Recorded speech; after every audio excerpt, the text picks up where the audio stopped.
আমরা এখন কর্নফ্লাওয়ার দিচ্ছি চিকেনে, দিচ্ছি আদা রসুন, দিচ্ছি গোলমরিচের গুঁড়া,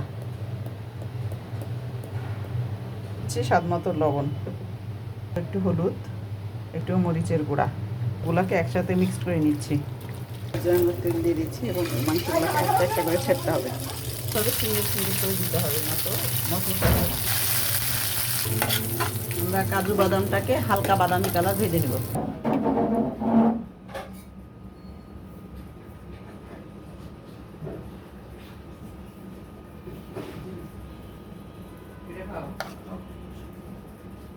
আমি একটা সস তৈরি করলাম, এটা মিষ্টি সস।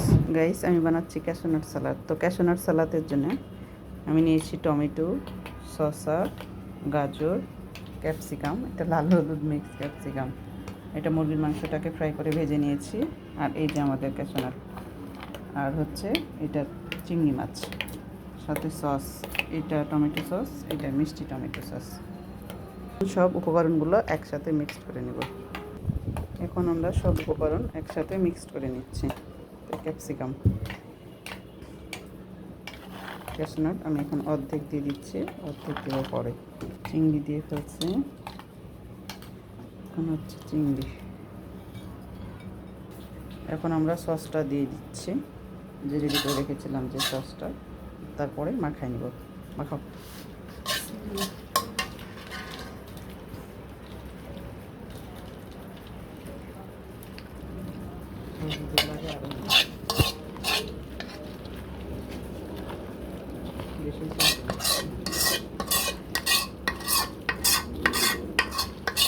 মুরগির মাংসতে ওটা দেওয়া হবে।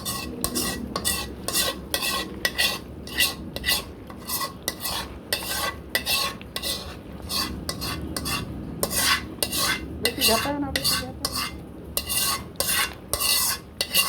এই ছাড়া প্লেটটা সুন্দর করে দিতে রাখছি। খারাপ মাখা না, দাঁড়াও আমরা নিয়ে আসতে দেখি।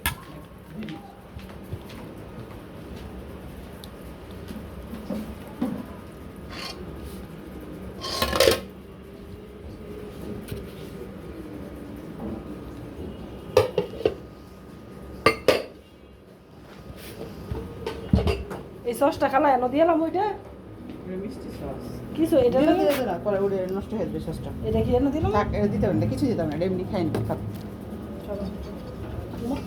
খারাপ বাচ্চা, খারাপ।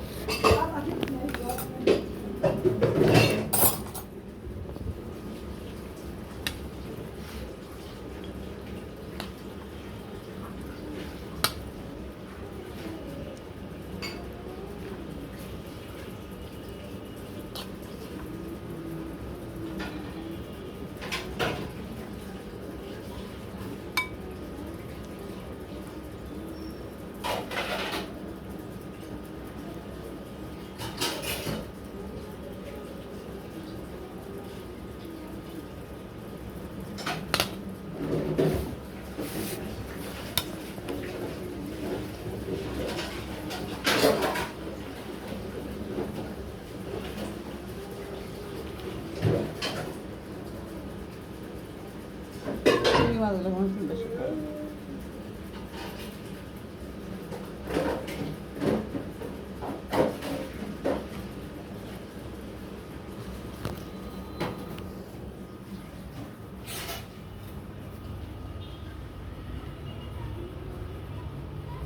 তো তৈরি হয়ে গেছে আমার ক্যাশনাট সালাদ, দেখতেই পাচ্ছেন কি টেস্টি এবং লোভনীয় হচ্ছে। তো আপনারা সবাই করে খাবেন।